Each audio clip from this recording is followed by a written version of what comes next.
Bain's Kloof Pass provided a more direct route from the town of Wellington to the more northern towns of Ceres and Worcester in the Western Cape. It's 26.8 kilometres in length from the bridge over the Breda River to the outskirts of Wellington. This was the first proper road built into the northern hinterland, preceding the Kloof Pass by almost 100 years. Built in 1849 by Andrew Geddes Bain, this pass was a tough nut to crack, working with convicts and raw rough materials and rudimentary methods. As always seemed to be the case with Bain, he oversaw a marvellous job of the pass, which, having stood the test of time, is now a national monument.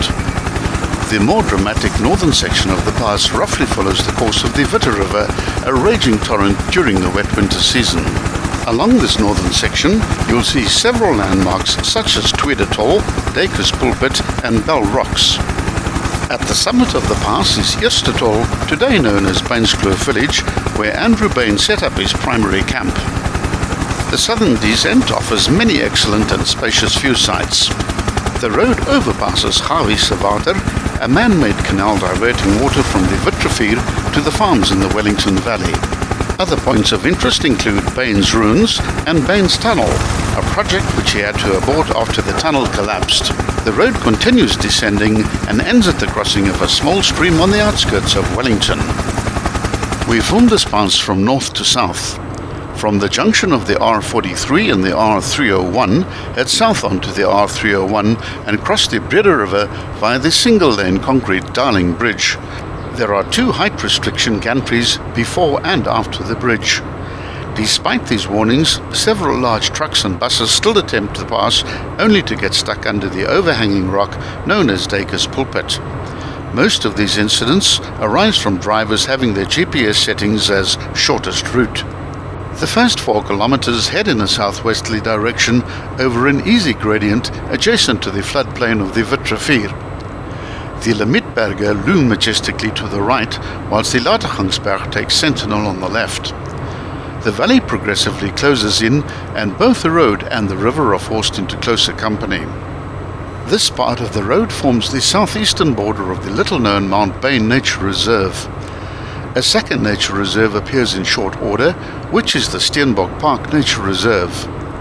The mountains close in fairly quickly, and the twists and turns in the road become sharper and more frequent. Please don't use this road if you're in a hurry.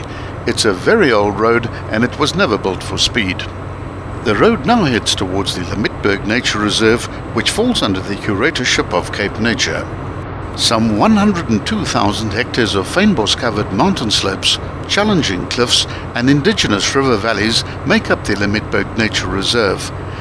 It stretches from Franschhoek in the south to the Klein Drakenstein Mountains in the east and the Elandsberge in the north, and forms part of the Greater Boland mountain range. The area is an important water catchment for the Breda and Berg rivers, and the catchment also feeds the Wemmerzoek, Steynskloof and Brandvlei dams. Limmitberg offers a number of beautiful hikes through steep cliffs and deep valleys.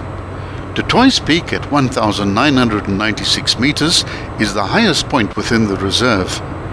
Visitors can also visit the many historical sites along the trails, including ancient rock art, a disused manganese mine, and the graves of convicts who helped build the Bain's Kloof Pass.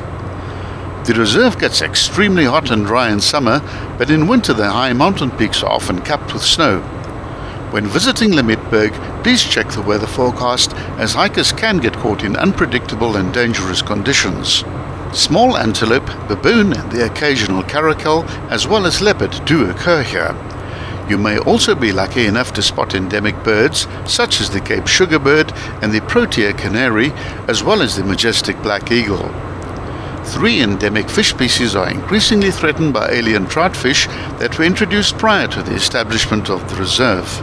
Tweed Atoll is a perfect spot for braai and picnicking, as well as beautiful swimming in crystal clear rock pools, but to avoid disappointment, we suggest you come early, as day visitors are limited to 120 people. As the road encroaches ever closer to the riverbank, the rock pools become visible from the road. There are 2 sections where the road is wide enough to accommodate a few cars. What often happens in the summer months is that those who can't get access at Tweed Atoll gravitate to these spots, and those that can't squeeze into the parking areas end up encroaching onto the roadway itself, in the process creating a dangerous situation as the road is far too narrow. These spots are located close to sharp blind corners. As the road approaches Tweed Atoll, it passes over a small river via the Borchards Bridge. If you want to get a good view of the attractive stonework under this bridge, you'll need to access the footpath via the campsite. This video ends at the Tweed Atoll campsite. Be sure to watch parts 2, 3 and 4 to get the full story on this magnificent mountain pass.